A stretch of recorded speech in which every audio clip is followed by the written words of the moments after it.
we're talking about self-discipline, we want to know what it means. First of all, it means complete control over both the body and the mind. Complete control. Now, that doesn't mean changing your mind or your body. It means controlling it.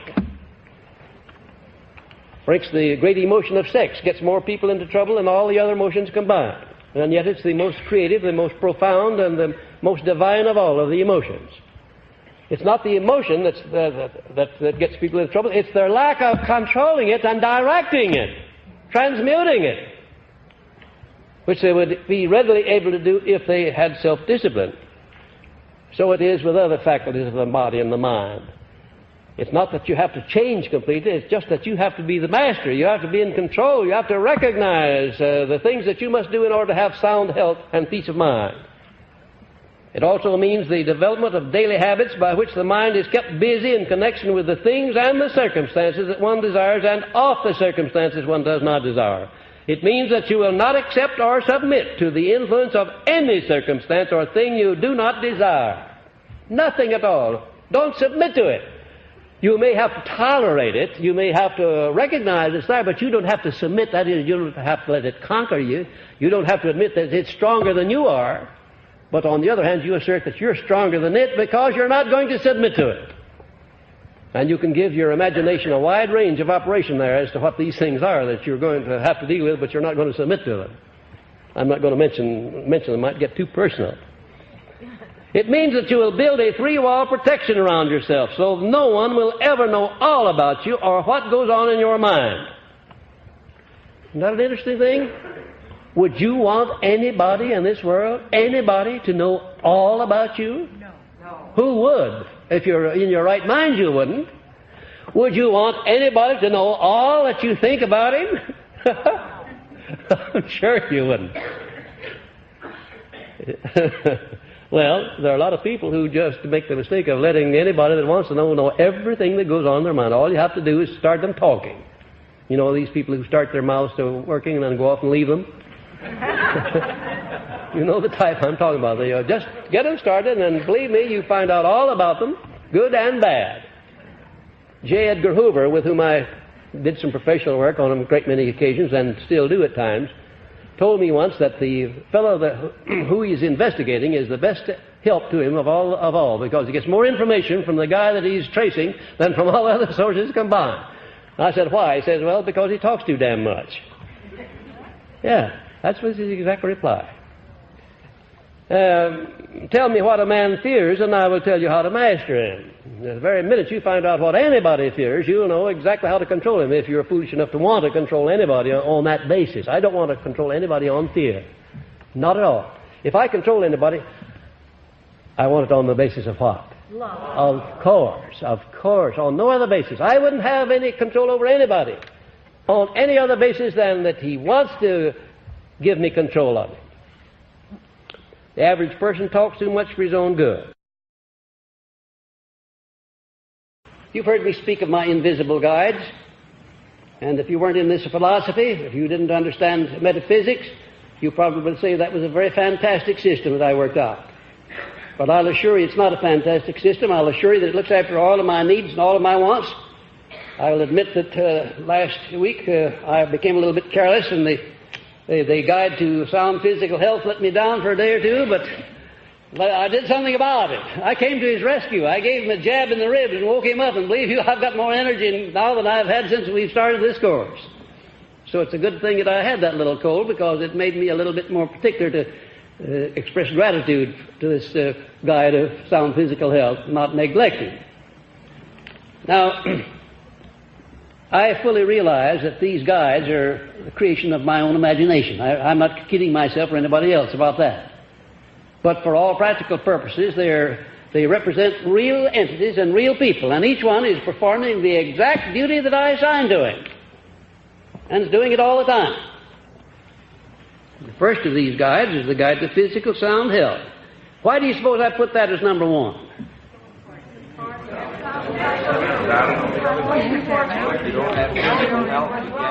Fine. What in the world could the mind do going around in a body that has to be supported by crutches all the time?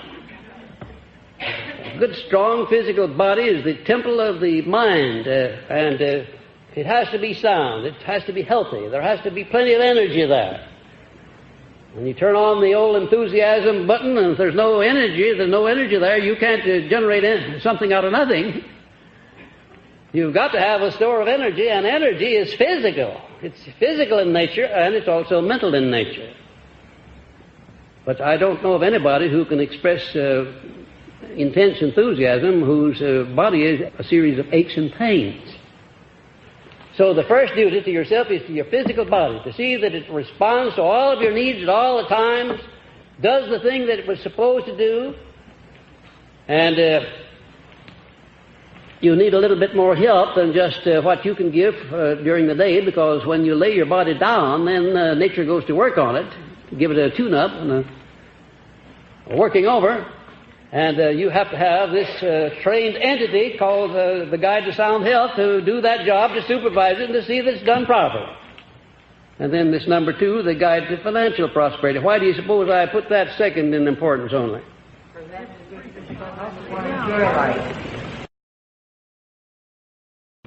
Do you know of anybody that can be of any great service to others without money? How long can you get along without money? No, you've got to have money. You've got to have a money consciousness. And this entity that you're building up here through this guide gives you a money consciousness. My guide is so controlled, however, that he doesn't make money my God. I don't permit that. I don't permit myself to become greedy, to want an over amount for money, or to pay too much for the money that I get. I pay enough, but not too much. I know people who pay too much, who die too young, because they put too much effort into accumulating money that they didn't need and couldn't use. The only purpose it could serve would be to cause their descendants to fight over it after they were passed on. Now, that's not going to happen to me. I want enough, but not too much. And this guide, it's his business to see that I stop when I get enough and that I don't want too much.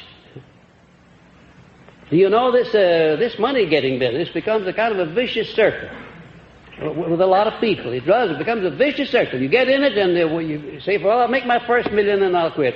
I remember the time when Bing Crosby announced to his brother, who's his manager, when they made the first $50,000, that was enough, and they're going to quit. Well, got down to where they make over $1 million every year now, and they're still working harder than they ever did before, struggling in a rat race. I'm not speaking in a derogatory manner, you understand, of Bing. Bing's a friend of mine, and I greatly admire him, but I'm speaking of all people in that category who pay too much for trying to get things that they don't need. Now, this is a philosophy dealing with economic success. But success wouldn't consist in your destroying your life and dying too young because you tried to get too much of anything. Stop when you get enough. Make better use of the things you have right now instead of trying to get a lot of more things that you're not going to make any use of at all. Oh, what a wonderful thing it is, that statement that comes out of the Bible. I won't translate it verbatim, but the meaning of it is not too much, not too little of anything. Not too much, not too little, just enough of everything. Want to learn what is enough, not too much. That's one of the blessings of this philosophy. It gives you a balanced life. You learn what is enough and what's too much.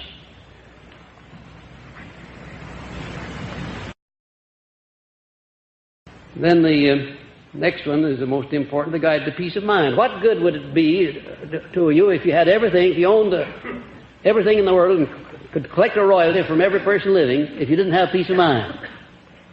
What good would it be? Now, the reason I'm emphasizing these points along here, my friends, is that I've had the privilege of knowing intimately the most outstanding and the most successful and the richest men that this country has ever produced. I mean, sleeping in their houses, eating with them, knowing their families and their wives and their children, and seeing what happened to their children after they died and passed on. I've seen all of that. And I know the importance of learning to live a balanced life so that you can have peace of mind as you go along, and so that you can make your occupation or your daily labor, whatever it is, a game that you're getting joy out of.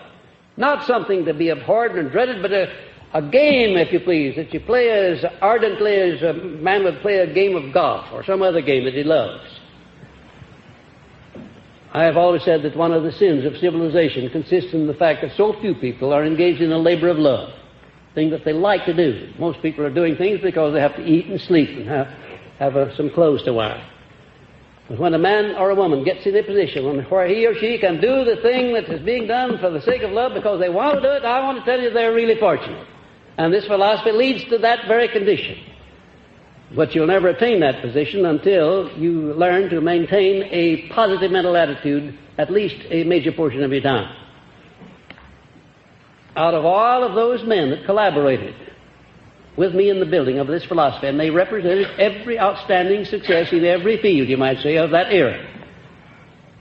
Out of all of those men, there was only one that I could say that even vaguely approached having peace of mind along with his other successes. John Burroughs undoubtedly was the one that came nearest it. I would say the one that came next nearest to it was Mr. Edison, and I would place Mr. Carnegie as number 3. And I'll tell you why he takes position number 3. In the latter part of his years, he practically lost his mind trying to find ways and means of disgorging himself of his fortune and giving it away to where it would do no harm. It almost drove him crazy. His obsession, his major obsession in the latter part of his days was to get this philosophy well organized while he was living and into the hands of the people so it would provide them with the know-how by which they could acquire material things, including money, without violating the rights of other people. That's what he wanted more than anything else in the world. Right. Dr. Hill, did he live to see? No, he did not. Mr. Carnegie died in 1919 before I had even translated this into a writing, before I'd written the first books on it. But he had checked with me and double-checked on 15 of the 17 principles. There are 2 people that I always regretted didn't live to see me in the day of my triumph after having seen me in the days of my discouragement and opposition. Those were my stepmother and my sponsor, Andrew Carnegie. It would have been a great joy to me and quite enough compensation for a lifetime of effort if I could have displayed to those 2 wonderful people the results of their handiwork in manipulating me and directing me at a time when I needed direction. No, I'm not so sure that they're not standing looking over my shoulder now. You know, there are times when I'm sure somebody is standing looking over my shoulder because I say and do things that beyond my reasonable intelligence. Thank you. Thank you very much. That was not in my notes, and the lady brought it out for her question, but I have thought about it a great many times, and I have noticed more so in recent years than ever that the things that I do which might be called brilliant and outstanding always are done by this man who's standing here looking over my shoulder, and always in the times of an emergency when I must make decisions, important decisions, I can almost feel that man telling me what decision to make. I can almost turn around and imagine he's standing there in person. There is an influence there. There's no 2 ways about it. I could not have, and this is as good a time as any for me to tell you this, I could never have done what has been done in connection with this philosophy if I had had nothing but the collaboration of those 500 or 600 men that helped me. That wouldn't have been enough. I've had more than that, believe you me. And the reason I haven't said anything about it before is I just don't want to get in the position of having people feel that I have been favored or that I have anything that anybody else can't have. My honest opinion is that I don't have anything that you can't have. I think that whatever source of inspiration I'm drawing upon, you can have that same source. It's just as available to you as it is to me. I believe that with all of my heart. And then the next one of these guides here, they're twins, the guides of hope and faith. Now, how far would you get in life if you didn't have that eternal burning flame of hope and faith working in your soul? There wouldn't be anything worth living for, would there? So you have to have a system for keeping your mind positive, because there are things to destroy hope and faith, aren't there? People, circumstances, things that you can't control even, that pop up in your life. And you've got to have a system to antidote those things and to offset them. Something that you can manipulate and draw upon. And I know of no better system than these 8 guides that I have adopted here, because they work for me. I've taught them to a great many other people for whom they work just as well as for me. And then the next 2 are also twins. guides of love and romance. I don't believe that anything worthwhile could be accomplished unless a man or a woman romanticize whatever you're doing. In other words, if you don't put some romance into whatever you're doing, you don't get any fun out of it. And certainly if there's no love in your heart, then you're not just quite a human being. The main difference between the lower animals and the human being is that the human being is capable of expressing the emotion of love. It's a wonderful thing. It's a great thing. It's a great builder of geniuses and of leaders. And it's a great builder and maintainer of sound health. To have had a great capacity to love has been to have had the privilege of rubbing elbows with genius. There's no exception to that. It's absolutely true. And so the two guides, love and romance, in my life, their job is to keep me friendly with what I'm doing in life and to keep me young in body and mind. And they do just that, believe you me.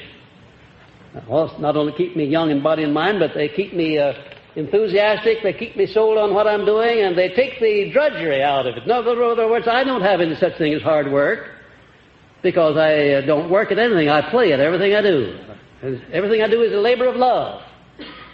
I recognize, of course, that before you get in a position where you can economically forget about earning a living, there's something that you have to think about that maybe takes a little of the pleasure out of work. But if you watch yourself, you can develop a system that will make everything that you do, even washing dishes or digging ditches or anything else, you can make it a labor of love for the time being. When I go home, I help Annie Lou wash the dishes, not because she couldn't do it, but because I just want to feel as I'm not too good to help wash the dishes, and I get great joy out of doing it.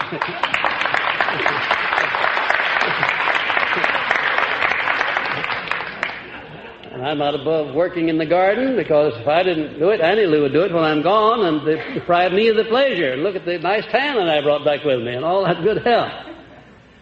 Oh, it's a great thing to learn to live the simple life, to learn to be a human being, instead of a stiff shirt or something else that you don't want to be, nobody wants to be.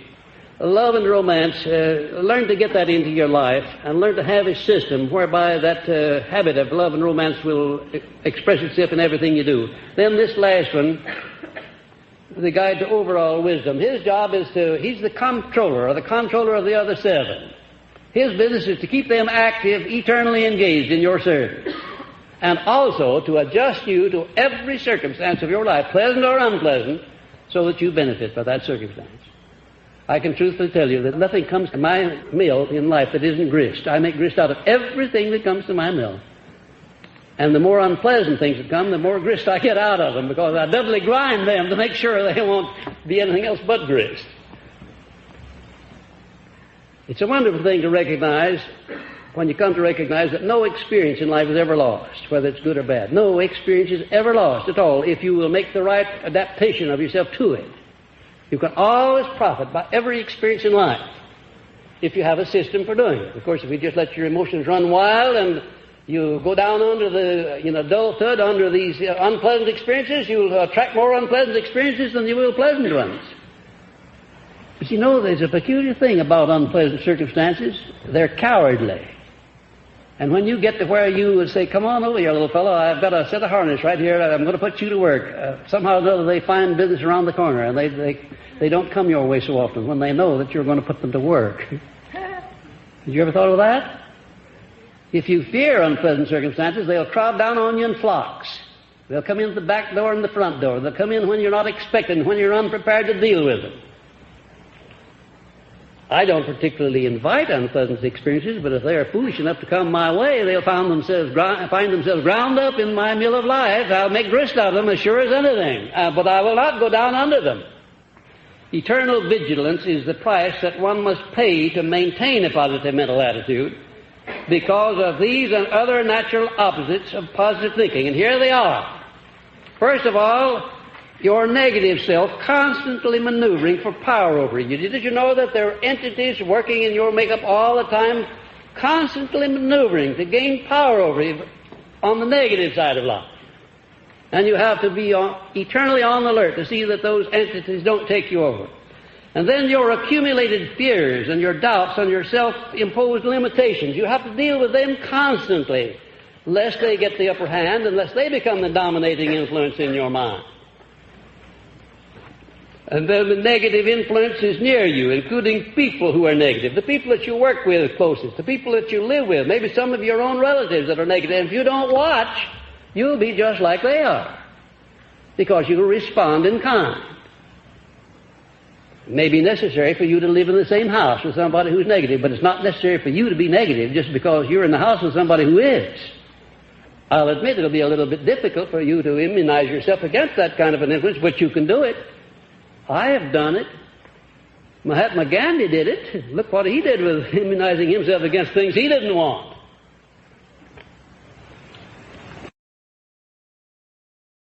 And then number 3, the negative influence is near you, including people who are negative. And number 4, perhaps some inborn negative traits you brought over with you from birth.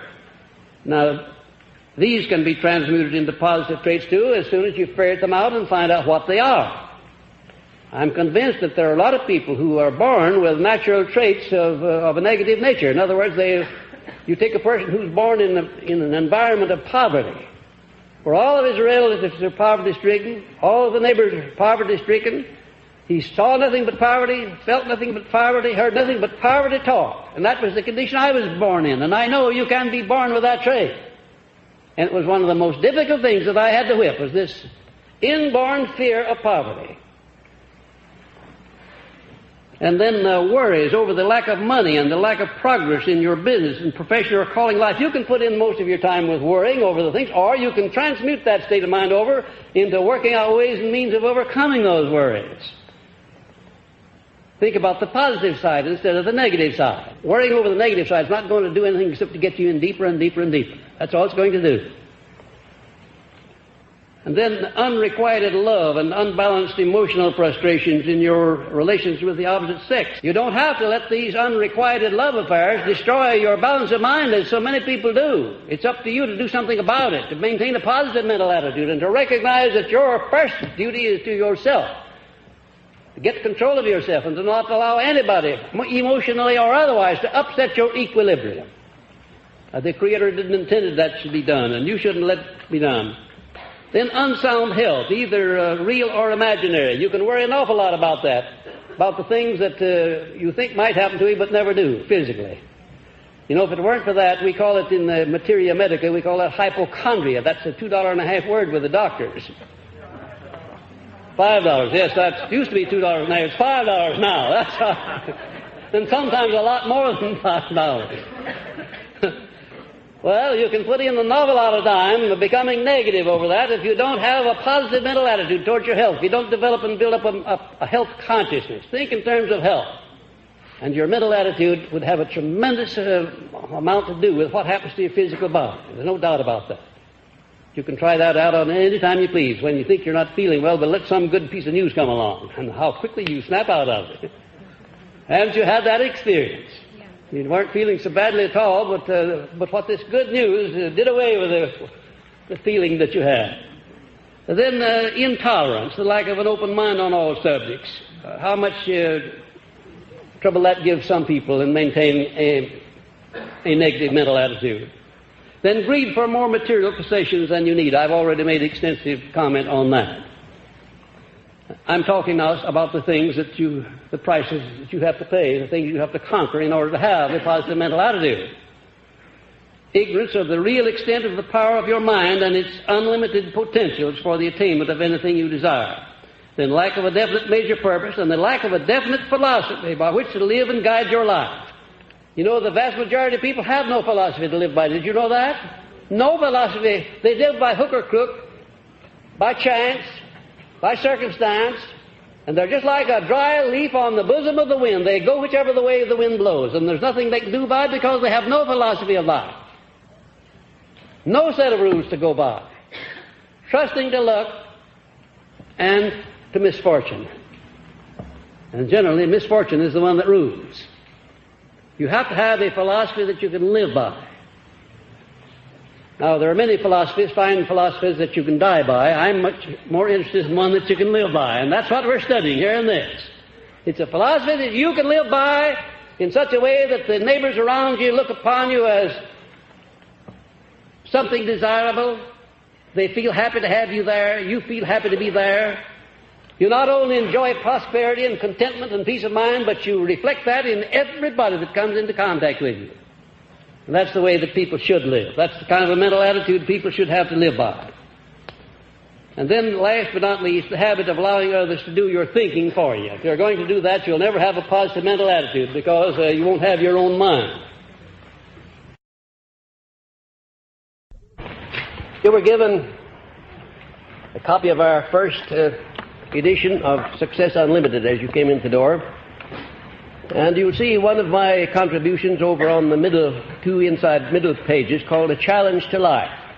This challenge to life is something that I want to call to your attention because that is my reaction to one of the worst defeats that I've ever had in my entire career.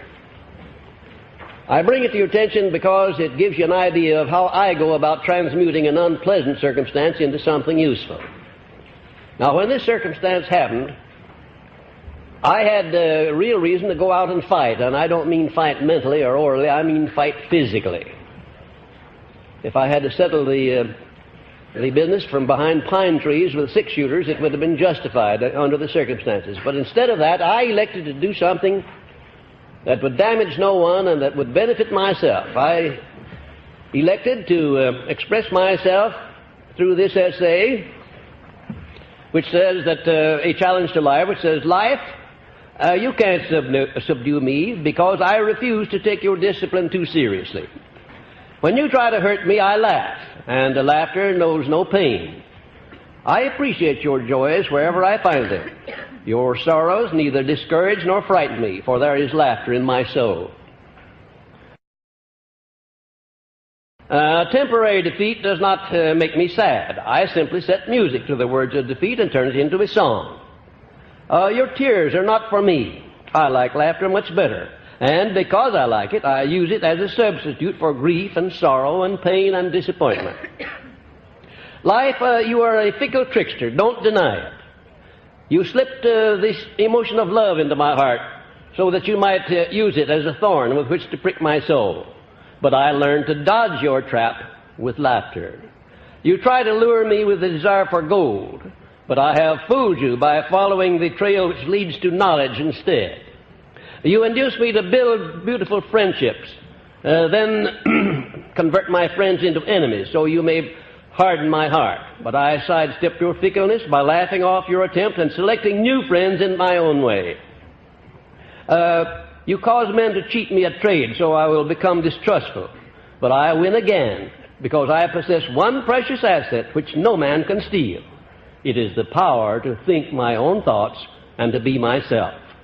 You threaten me with death, but to me death is nothing worse than a long, peaceful sleep, and sleep is the sweetest of human experiences, excepting laughter.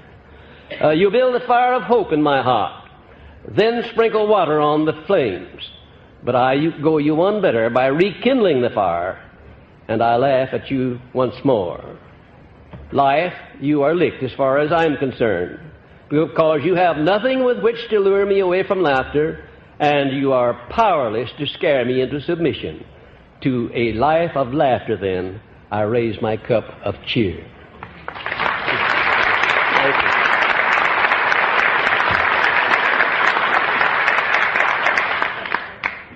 You may think it's easy to have that kind of an emotional reaction to an unpleasant experience where you've been damaged and hurt and injured by those who should have been loyal to you. This business of striking back at people who have injured you or tried to injure you is just a lack of self-discipline. You haven't really become acquainted with your own powers or your own ways and means of benefiting by those powers. If you stoop to the low level of trying to strike back at some person who has slandered you, vilified you, or cheated you in one way or another, or even tried to do any of those things, don't do it. Don't ever do it. Because you'll only lower yourself in the estimation of yourself and of your Creator. There's a better way, a better weapon that I'm trying to put into your hands with which you can defend yourself against all who would injure you.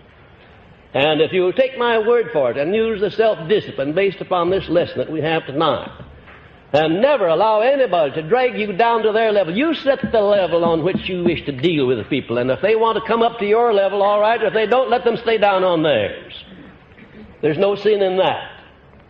Set your own high level and stand your ground come what may.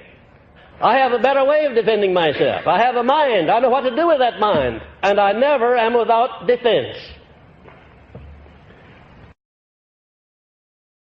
Now, I've got that out of my system. We'll go down to the lesson.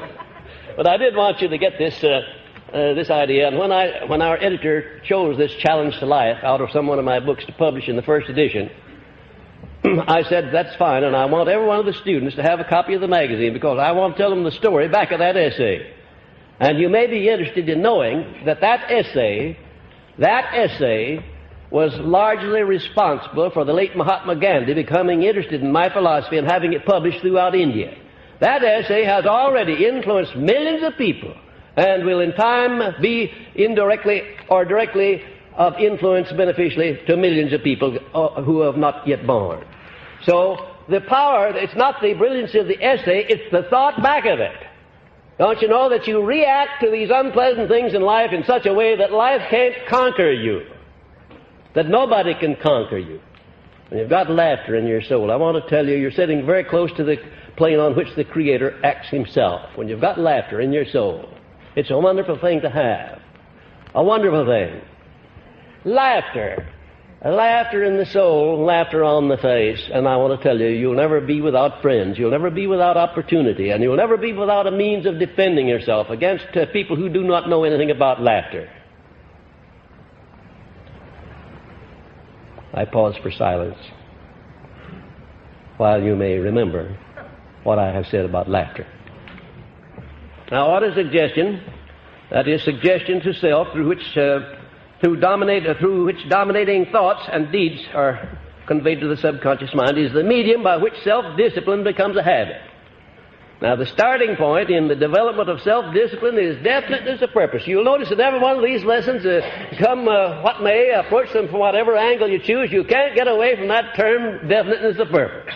It just stands out like a sore thumb, and you can't get away from it. Because it is the starting point of all achievement, of everything that you do, whether it's good or bad. You may be sure that it starts with definiteness of purpose. Now, the reason for repetition of an idea, repetition of it is what, do you think? Why should you why should you write out your definite major purpose, for instance, and memorize it and go over it as a ritual day in and day out? Why should you do that? To get it into the subconscious mind. The subconscious mind gets into the habit of believing that which it hears often. And you can tell it a lie over and over again, and you'll finally get to where you don't know whether it's a lie or not, and the subconscious doesn't either. I know of people who have done just that thing.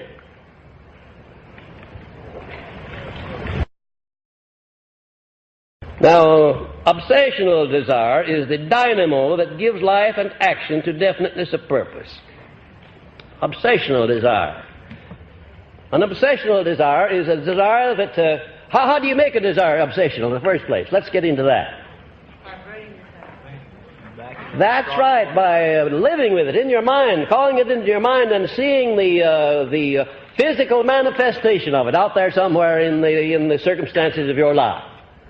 In other words, if you have an obsessional desire for enough money to buy a new Cadillac, let us say, and you're now driving a Ford or something less than a Ford, you want that nice new Cadillac, you don't have enough income to pay for it, you don't have enough money, what do?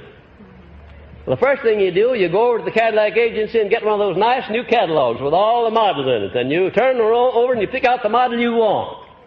And every time you get in that Ford and start down the street, just before you start off, you kick off the starter and then you shut your eyes for a few moments and you see yourself sitting on top of a nice new Cadillac. And as she purrs down the street, as you give her the gas, you imagine right now that you already have, you own this Cadillac, but you don't exactly have possession of it. But for the time being, you're there at the wheel of your Cadillac. Sounds silly, doesn't it? It may sound silly, but it is not silly. I can assure you it's not silly. I talked myself into my first Rolls Royce that very way. Did I ever tell you about how I got my first Rolls Royce? Do you remember that? Am I putting myself out on a limb one evening in the Waldorf Astoria Hotel, saying that I was going to have it, that before the week was over and I didn't have enough money in the bank to get it? My student, sitting right in that audience, who had exactly the same car that I described, even down to the the orange-colored wire wheels. And he called me at my hotel next morning and said, "Come on down and I have your car, Mr. Hill." And I went down there and he had it. He had the legal transfer made out, and the keys he had ready to hand to me. All he wanted to show me was a little trick or two that you had to know about a Rolls Royce in order to get the best results out of it. He took me down Riverside Drive. We drove a little bit, and he got out and shook hands with him and said, "Well, Mr. Hill, I'm very happy to have had the privilege of letting you have this nice car." Wasn't that a wonderful thing for a man to do? Now, he hadn't said, nothing had been said about price. He said, "Well, the price, you fix the price. I'll tell you what I paid for it." But he said, "You need it worse than I do. I don't actually need it at all. But you do need it, and I want you to have it." Be careful what you set your heart upon through obsessional desire, for the subconscious mind goes to work on translating that desire into its material equivalent. Self-discipline cannot be attained overnight. It must be developed step by step by the formation of definite habits of thought and physical action. You must go through the motion of doing something about it. In other words, when Al Allen comes on the stage here, do you notice the chemical change that takes place in your mind while you're doing that? Of course you do, and I notice it. I feel it out there on the stage, 50 feet removed from you. I can feel the vibrations of it. But suppose that you just sat still in your seats and you repeated those words in a monotone like I'm talking now, and didn't put some zump into your voice, and wouldn't do you a bit of good in the world, would it? No, you learn to become enthusiastic by acting enthusiastically. That's definite.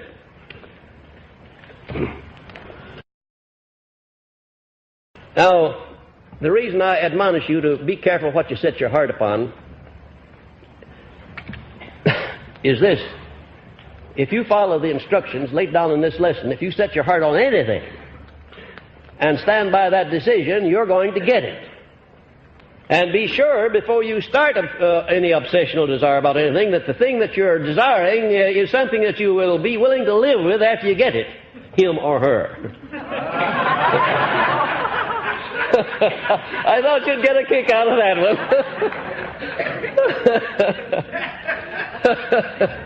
Oh, yes, I know. I see a lot of cackling around in this audience of people who are married, who understand exactly what I'm talking about. What a marvelous thing it is to demonstrate in your own mind something that you desire above everything else, something that's hard to get maybe, and then come to know after you've demonstrated that you want to live with it the rest of your life. Well, that's a marvelous thing. But be careful what you demonstrate before you start demonstrating. You may be interested in knowing that out of the 500 or more men that collaborated with me in building this philosophy, every one of them was immensely wealthy. I didn't pay any attention to any other kind. I was only after the ones that had made a big demonstration financially. I had no time to fool with the little boys. That wouldn't apply today, but it applied then. And you may be interested in knowing that every single solitary one of them had abundance of wealth, but they did not have peace of mind. They neglected in demonstrating their wealth to demonstrate along with it the circumstances of life through which they would not worship that wealth, through which it would not be a burden to them, through which they would have peace of mind in their relationships with their fellow men. They didn't learn that lesson.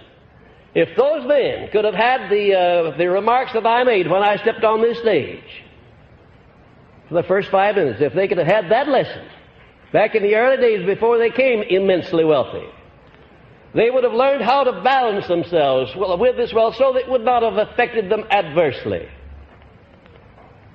To me, the most pitiful sight in the world is to see an extremely rich man who doesn't have anything else but riches, but monetary riches. And there are a lot of them in this world. The next most pitiful thing is the boy or girl who has come into possession of great riches without having earned them. Your power of thought is the only thing over which you have complete, unchallenged control. controlled by the power of will. In giving human beings control over but one thing, the Creator must have chosen the most important of all things.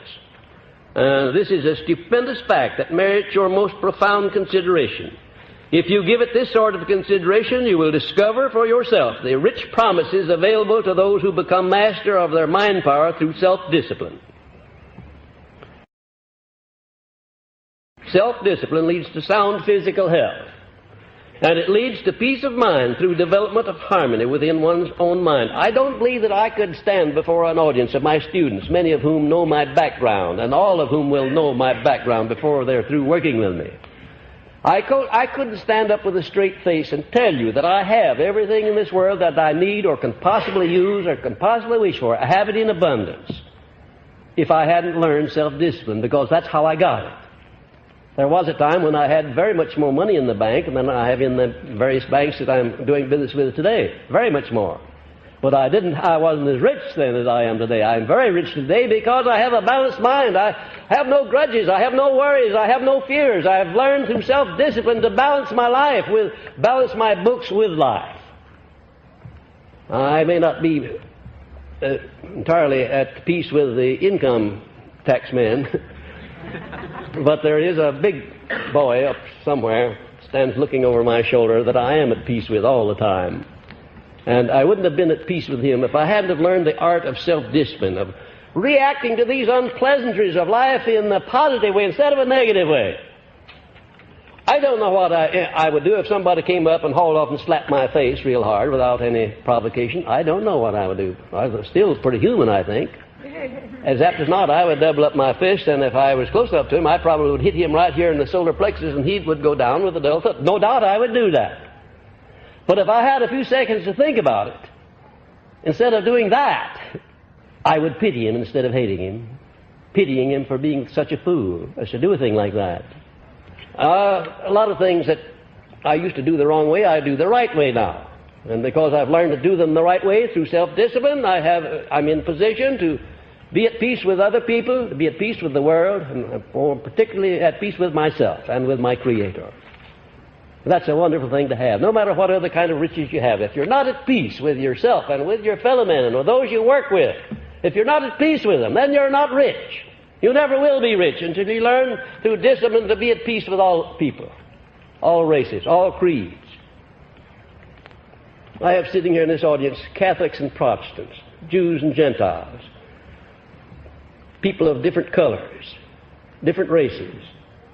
Why, to me, you're all the same color, you're all the same religion. I don't know the difference and don't want to know the difference, because in my mind there is no difference.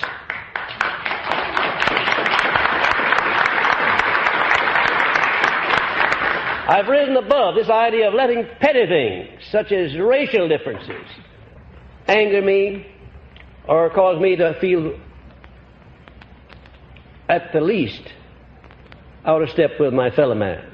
I just won't let those things happen, and there was a time when they did happen. And you know, one of the curses of this world in which we're living, and particularly of this melting pot here in America, is that we haven't learned how to live with one another. We are in the process of learning. And when we are all indoctrinated with this philosophy, we'll have a better world here in the United States, and I hope it'll spread over into some of the other countries too.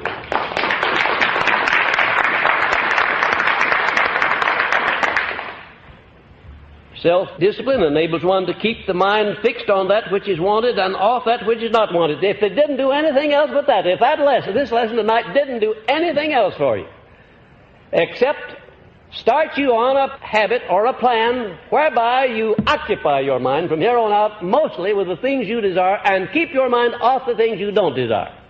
If you did nothing else but that, all the time and all the money that you spend in this course would be paid back 1,000 times over, because you would experience a new birth, a new opportunity, a new life. If you just learn through self-discipline not to let your mind feed upon the things you don't want, upon the miseries, upon the disappointments, upon the people who injure you.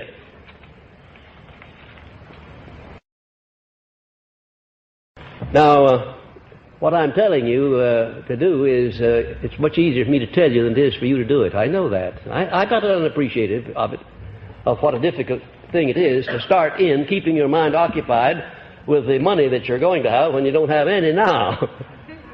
Now, I know that. How do I know it? Well, now I'll tell you. You give a guess. I know all about it. You went through experience. That's right. That's right. I know what it is to be hungry. I know what it is to be without a home. I know what it is to be without friends. I know what it is to be ignorant and illiterate. I know all about that. And I know how difficult it is when you're illiterate and ignorant and poverty-stricken to think in terms of becoming an outstanding philosopher and spreading his influence throughout the world. I know all about that, but I did it. I'm speaking now in the past tense. I did it. And if I can conquer the things that I've conquered, I know that you can do an equally good job. But you'll have to take possession. You'll have to be the person in charge.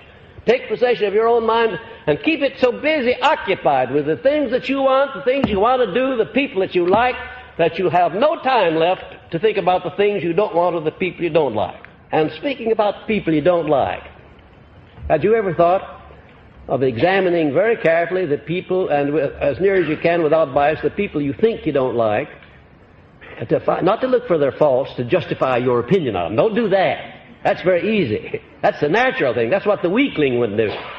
But a strong person will keep himself in subjection through self-discipline, and he'll start in looking in the life of the person he doesn't like for some of the things that he does like. And if you look fairly and squarely, you'll find some of those things in every human being. There is nobody so bad in this world but what he has some good in him. If you look for it, you'll find it. If you don't look for it, you'll not find it. I think one of the evils of this age in which we're living, maybe it's the evil of all ages, is that when we come into contact with other people, if they give us the slightest reason on earth for doing it, we not only look for all of their shortcomings, but we multiply those shortcomings and step them up into something bigger than they are. And that's a great discredit and disservice to the person who does it. Because you under-evaluate. You can under-evaluate your enemies to where they'll destroy you. And you can underestimate your opposition too. And you'll have opposition. You'll always have it. But you can convert a lot of that opposition from enemies into friends if you adjust yourself and start to work on yourself first. Don't start to work on the other fellow to convert him over to your ways of thinking. Start working on yourself to become charitable, to become understanding, to become forgiving. And if a person does you an injury, an out-and-out injury without provocation, you have one of the grandest opportunities in the world to do what? You have a prerogative that he doesn't possess because he's lost the initiative. If a person injures you with or without provocation, he's lost the initiative and you have it. And what is that initiative? You have the prerogative right to forgive him and pity him, don't you? That's what you have. I want you to emphasize the three mental walls of protection against outside forces. Now, you heard me speak about those three mental walls on one occasion, but maybe I spoke only casually, and maybe I didn't make a definite lasting impression upon you of the necessity of building up a way of immunizing yourself against outside influences that would disturb your mental capacity or anger you or make you unhappy or make you afraid or take advantage of you in any way. I have this system, and it works like a charm. Now, when you get out to where you have as many people knowing you all over the world as I do, and as many beloved friends clamoring for appointments and so forth as I have, you'll have to have a system of choosing how many of them you'll see and how many of them you won't. That just goes without saying. You'll have to have that. Maybe you don't in the beginning. I didn't in the beginning, but I do now. And I tell you that I'd be my friends, my beloved friends, the ones that I love all over the world, they'd take up all of my time if I didn't have a system, of keeping them from doing it. And I try to keep most of them confined to dealing with me through my books. Then I can reach millions of them. But when they want to deal with me in person, then I have to have a system for telling how many can see me in a given length of time. And this system is a series of three imaginary walls, and they're not so imaginary either. They're pretty real. That first one is a rather wide wall. It extends way out from me, and it's not too high, but it's high enough to stop anybody that wants to get over the wall and get to me with anything, unless he gives me a very good reason for wanting to see him. Now, one of my students they would never need to, each one of them has a stepladder. They can go right over that wall and shovel the tall. They don't even have to ask me. But outsiders who are not privileged as students would have to go over that wall, and they'd have to make contact in some sort of a formal way. They couldn't just ring or come in and ring my doorbell or my telephone, because I don't have any name. My name's not listed in any telephone book. They'd have to go through some formality. Now, why do I have that wall? Why don't I just leave it down and let everybody come to see me, let everybody write to me and answer all the letters that I receive from all over the world? Why don't I do that, do you suppose? You may be interested in knowing that on one occasion I received 5 mail sacks full of letters. I couldn't even look at the outside of the letters, let alone open them. I didn't have secretaries enough to open the mail, and I'll say that thousands of them were never even opened. They came from all over this country. It's not quite so bad today, but the very moment I get a little publicity about something, letters come to me from all over the country. There's a write-up about me in this last issue of Printer's Ink. And I'm getting letters from people who knew me 35 and 38 years ago, right here in Chicago, who didn't know that I was here. So you have to have a system. Now, when they get over that first wall, they immediately come into contact with another wall that's not so big and not so commodious, but it's much higher, many times as high. And they can't go over that with any stepladder. I'll tell you, you students can do that, even if you had a stepladder. But there is a way of your getting over it. And I'm going to tip you off what it is. If you have something I want, you can get over it very easily. Or if you have something in common with me, which is the mean thing. I don't mean to make that statement selfishly. I want to clarify it. I mean by that, you can get over that second wall and get to me very easily if I am convinced that the time I devote to you is going to be of mutual benefit to you and me both. But if it's just something that's going to benefit you and not me, the chances are that you won't make it.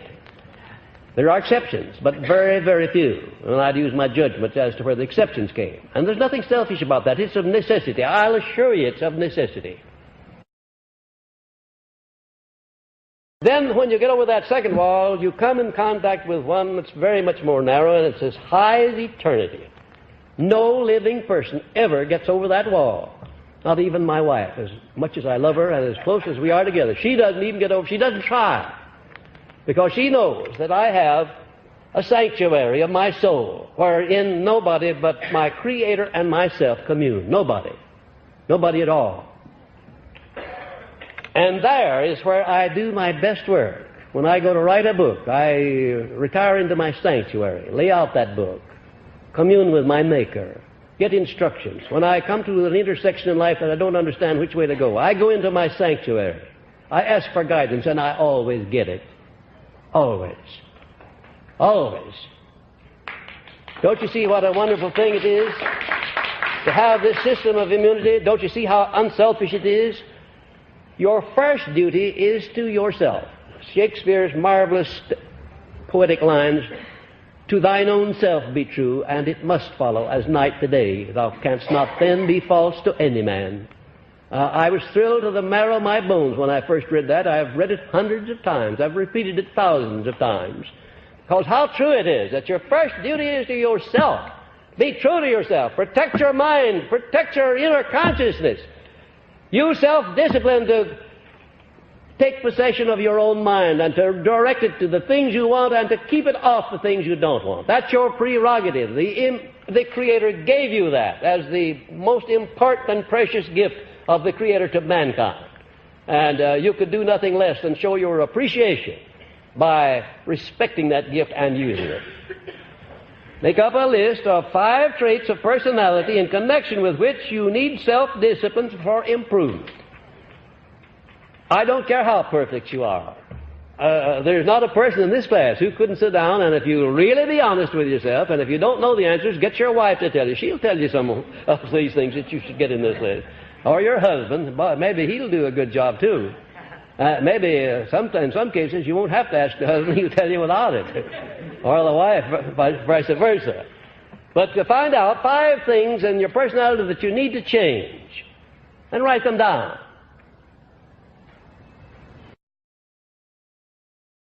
Now, just for the sake of experiment, right now, write out in your mind, just mentally, the first one, number 1. Surely everybody in this room can think of one trait of personality that you'd like to change. You're not going to do anything about your defects until you take inventory of them and find out what they are, and get them on paper where you can see them. and then start in doing something about them.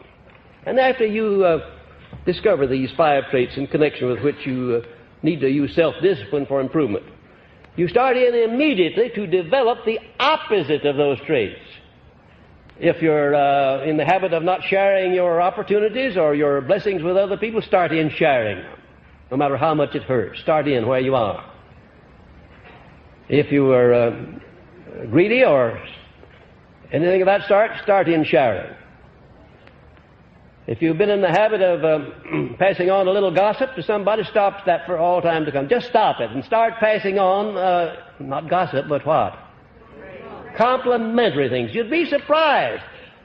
Why, you see a man blossom out, he'll be a different person if you start telling him about some of the things that you know are good about him. Now, don't rub it on too thick. If you do, he'll wonder what you're after. Be reasonable about it. When anybody walks up to me and shakes my hand and says, Napoleon Hill, I have always wanted to meet you. I appreciate so much the books that you read, and I just wanted to tell you that I have found myself, I've been a success in my profession or business, and I owe it all to Think and Grow Rich or to the law of success. I know that that man is telling the truth because I can tell by the way, the tone of his voice, the look in his eye, and the way he takes hold of my hand.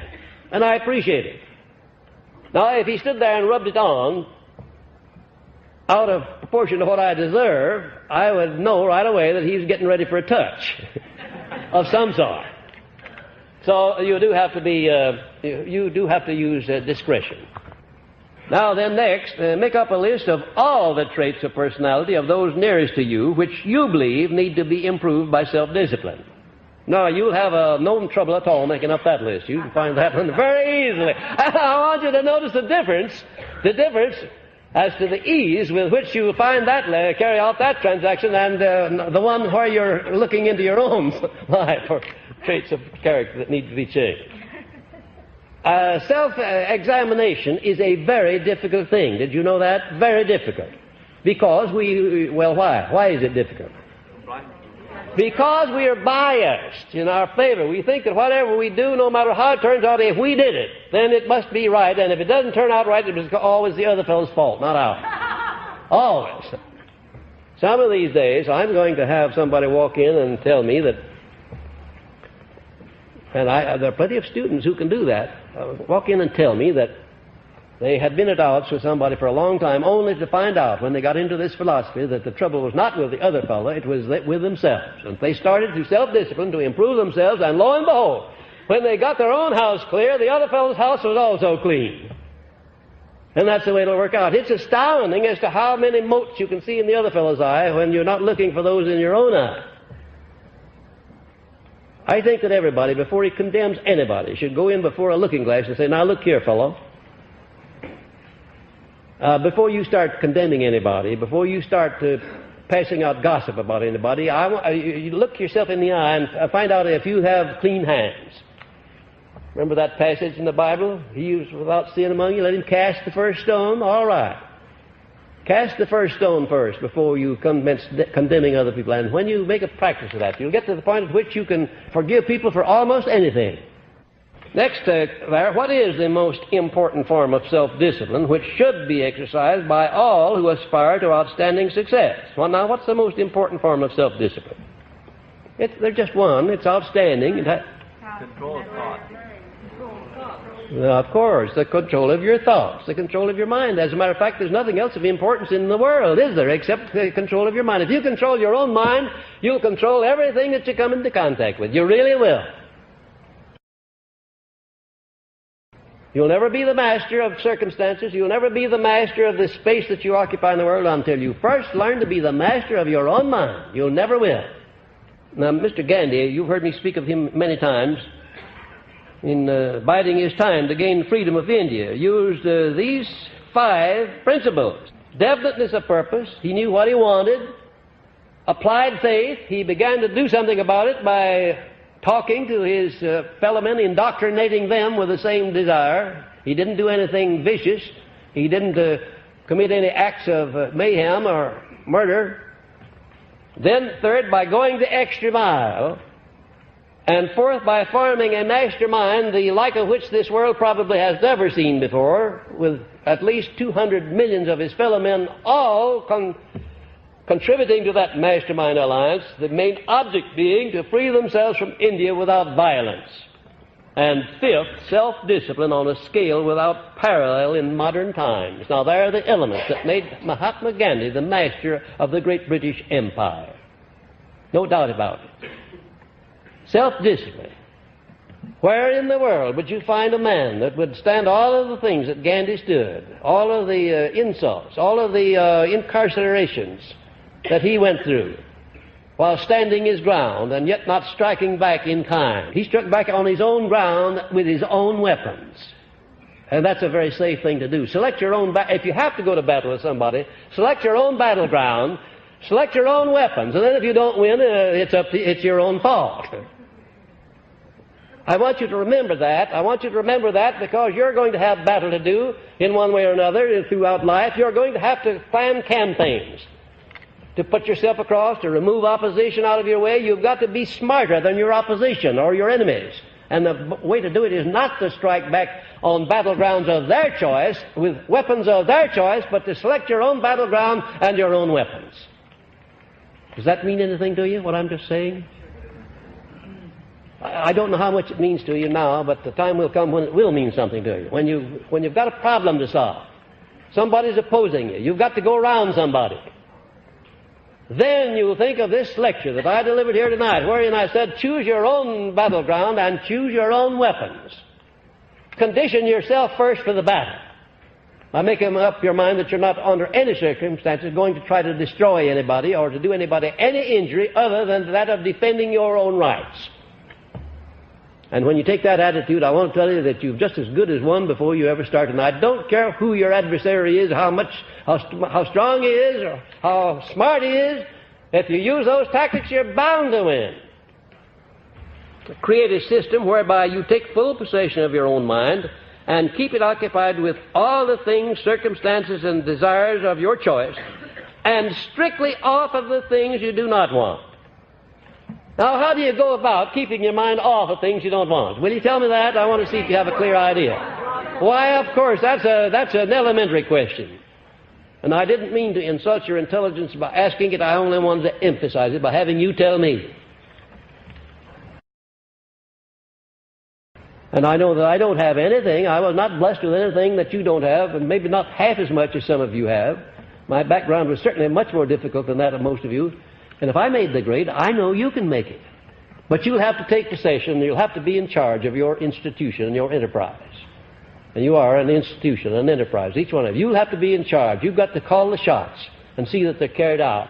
And you have to have self-discipline with which to do it. That's how you go about keeping your mind off the things you don't want, by occupying your mind and seeing in your imagination the things that you do want. Even though you don't have physical possession of them, you can always have mental possession, don't you know? And unless you have mental possession of a thing first, you'll never have a physical possession of it. You may be sure of that, unless somebody wishes it upon you or it falls on you out off the top of a house when you're walking by accidentally. Anything that you get or acquire by desire must be created and gotten in your mental attitude first. And you must be very sure about it there. You must see yourself in possession of it, and that takes self-discipline. Now, your reward for doing this is mastery of your own destiny through guidance of infinite intelligence. Isn't that a marvelous thing? A reward for doing this. For doing what? Taking possession of your own mind. It gives you direct contact with infinite intelligence. No doubt in the world about it. When I tell you that there's a person standing looking over my shoulder and guiding me, I'm particularly telling you the truth when I meet with obstacles. I know all I have to do is to remember that he's right there. And if I come to an intersection of life, I don't know which way to turn, this way or that way, or to go ahead or to go back. All I have to do is to remember that invisible force is there looking over my shoulder, and he'll always point the right direction if I pay attention to him and have faith in him. How would I know that that's true, do you think? How could I say that, make a statement like that, and know that it's true? Only one way, and that's by having practiced it. That's the only way I would know. And I certainly will never be guilty of telling you anything will happen unless I have made it happen, and unless I tell you how you can make it happen. Now, the penalty for not doing it, for not doing what? Not taking possession of your own mind, which is the penalty that the majority of people pay all the way through the life, is this: you will become the victim of the stray winds of circumstance, which will remain forever beyond your control. What are the stray winds of circumstance? What am I talking about there, do you think? You'll become the victim of every influence that you come into contact with, enemies and everything else alike. All these things that you don't want will sway you like a leaf on the bosom of a wind, unless you take possession of your own mind. That's the penalty that you must pay.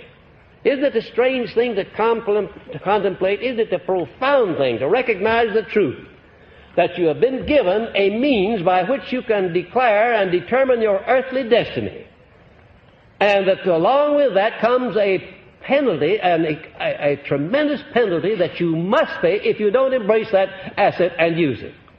And along with it also comes this tremendous asset or reward that you do receive automatically if you accept that asset and use it. What a profound thing it is. If I didn't have any other evidence of a first cause or a creator, if I didn't have any other evidence than what I know about that principle, then I would know there had to be a first cause. Because that's too profound for any human being to think out.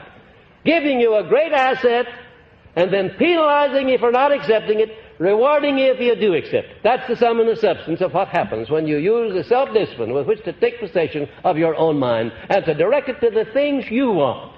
Never mind what you want. That's nobody's business except yours. Did you hear what I said then? Yes. You sure you heard it? Yes. That's nobody's business, what you want, but yours. I don't want you to forget that. Don't let anybody come along and sell you the idea that as to what you should want. Who's going to tell me what I want or what I should want? Yes, you bet your life. It hasn't always been that way, but it is that way today. There isn't anybody going to tell me what I want. I'll do that. And if I allowed anybody else to tell me, I'd think it was an insult to my Creator, because He intended that I should have the last word about this guy here. And believe you me, I take it.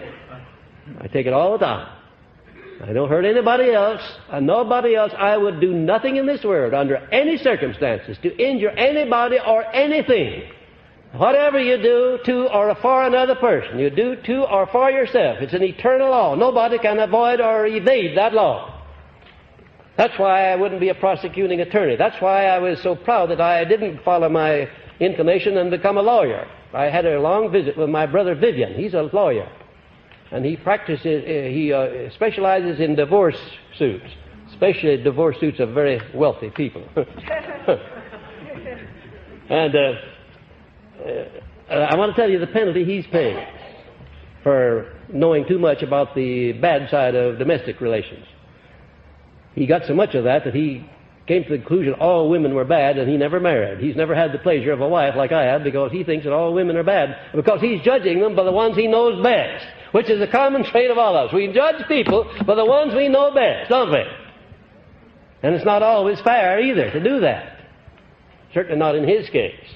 I'm calling to your attention some of the vital things in life that you need to deal with. You need to understand yourself and understand people and understand how to adjust yourself with people that are difficult to get along with. You need to know that, because there are a lot of people in this world that are difficult to get along with, and there are going to be a lot as long as you and I live and long after that. So we can't do away with those people that are difficult to get along with, but we can do something about it by doing something with ourselves. Does that make sense to you all or not? I think it does. Anybody in this world, anybody to know all about you? No. Who would? If you're in your right mind, you wouldn't. Would you want anybody to know all that you think about him? I'm sure you wouldn't. Well, there are a lot of people who just make the mistake of letting anybody that wants to know everything that goes on in their mind. All you have to do is start them talking. You know, these people who start their mouths to working and then go off and leave them. You know the type I'm talking about. They just get them started, and believe me, you find out all about them, good and bad. J. Edgar Hoover, with whom I did some professional work on a great many occasions and still do at times, told me once that the fellow who he's investigating is the best help to him of all, because he gets more information from the guy that he's tracing than from all other sources combined. I said, why? He says, well, because he talks too damn much. Yeah, that's his exact reply. Tell me what a man fears, and I will tell you how to master him. The very minute you find out what anybody fears, you'll know exactly how to control him if you're foolish enough to want to control anybody on that basis. I don't want to control anybody on fear. Not at all. If I control anybody, I want it on the basis of what? Love. Of course, on no other basis. I wouldn't have any control over anybody on any other basis than that he wants to give me control of it. The average person talks too much for his own good. You've heard me speak of my invisible guides, and if you weren't in this philosophy, if you didn't understand metaphysics, you probably would say that was a very fantastic system that I worked out. But I'll assure you it's not a fantastic system. I'll assure you that it looks after all of my needs and all of my wants. I will admit that last week I became a little bit careless, and the guide to sound physical health let me down for a day or two, but I did something about it. I came to his rescue. I gave him a jab in the ribs and woke him up, and believe you, I've got more energy now than I've had since we've started this course. So it's a good thing that I had that little cold, because it made me a little bit more particular to express gratitude to this guide of sound physical health, not neglecting. Now, I fully realize that these guides are the creation of my own imagination. I'm not kidding myself or anybody else about that. But for all practical purposes, they represent real entities and real people, and each one is performing the exact duty that I assigned to him, and is doing it all the time. The first of these guides is the guide to physical sound health. Why do you suppose I put that as number one?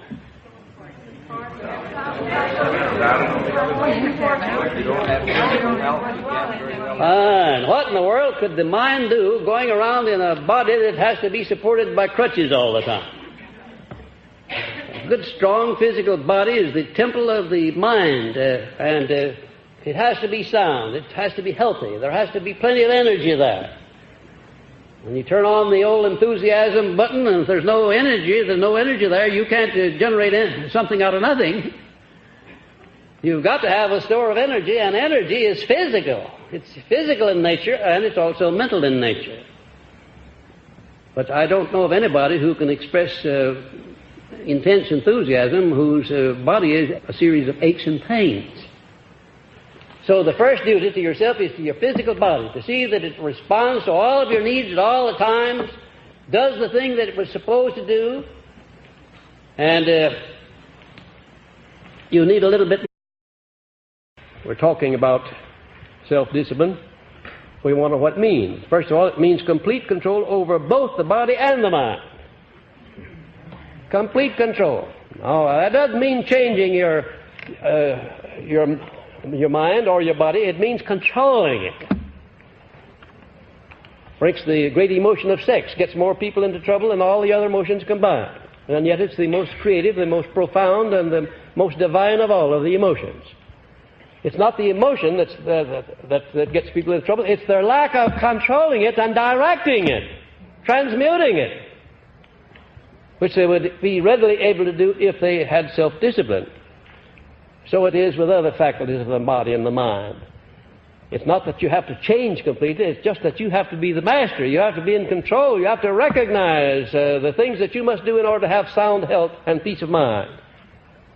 It also means the development of daily habits by which the mind is kept busy in connection with the things and the circumstances that one desires and off the circumstances one does not desire.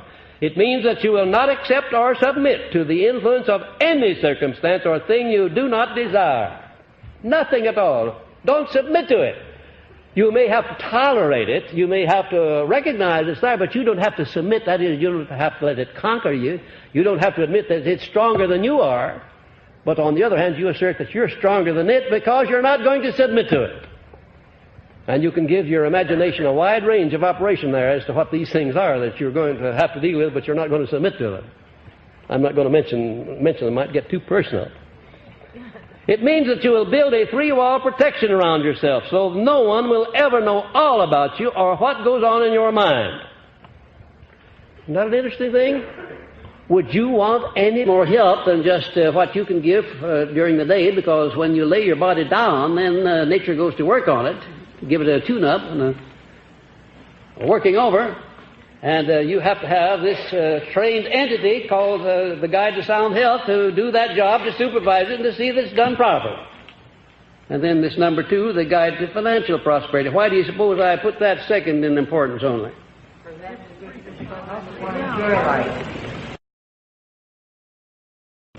Do you know of anybody that can be of any great service to others without money?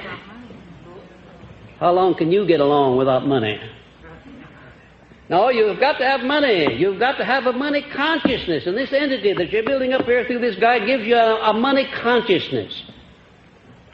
My guide is so controlled, however, that he doesn't make money my God. I don't permit that. I don't permit myself to become greedy, to want an over amount for money, or to pay too much for the money that I get. I pay enough, but not too much. I know people who pay too much, who die too young, because they put too much effort into accumulating money that they didn't need and couldn't use. The only purpose it could serve would be to cause their descendants to fight over it after they were passed on. Now, that's not going to happen to me. I want enough, but not too much. And this guide, it's his business to see that I stop when I get enough, and that I don't want too much. Do you know this money-getting business becomes a kind of a vicious circle with a lot of people. It does. It becomes a vicious circle. You get in it, and you say, well, I'll make my first million, and I'll quit. I remember the time when Bing Crosby announced to his brother, who's his manager, when they made the first $50,000, that was enough, and they're going to quit. Well, got down to where they make over $1 million every year now, and they're still working harder than they ever did before, struggling in a rat race. I'm not speaking in a derogatory manner, you understand, of Bing. Bing's a friend of mine, and I greatly admire him, but I'm speaking of all people in that category who pay too much for trying to get things that they don't need. Now, this is a philosophy dealing with economic success. But success wouldn't consist in your destroying your life and dying too young because you tried to get too much of anything. Stop when you get enough. Make better use of the things you have right now instead of trying to get a lot of more things that you're not going to make any use of at all. Oh, what a wonderful thing it is, that statement that comes out of the Bible. I won't translate it verbatim, but the meaning of it is not too much, not too little of anything. Not too much, not too little, just enough of everything. Want to learn what is enough, not too much. That's one of the blessings of this philosophy. It gives you a balanced life. You learn what is enough and what's too much.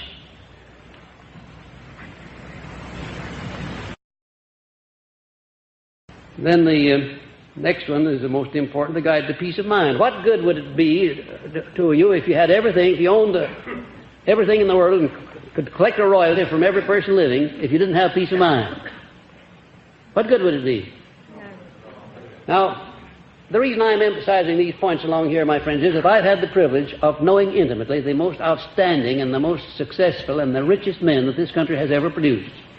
I mean, sleeping in their houses, eating with them, knowing their families and their wives and their children, and seeing what happened to their children after they died and passed on. I've seen all of that.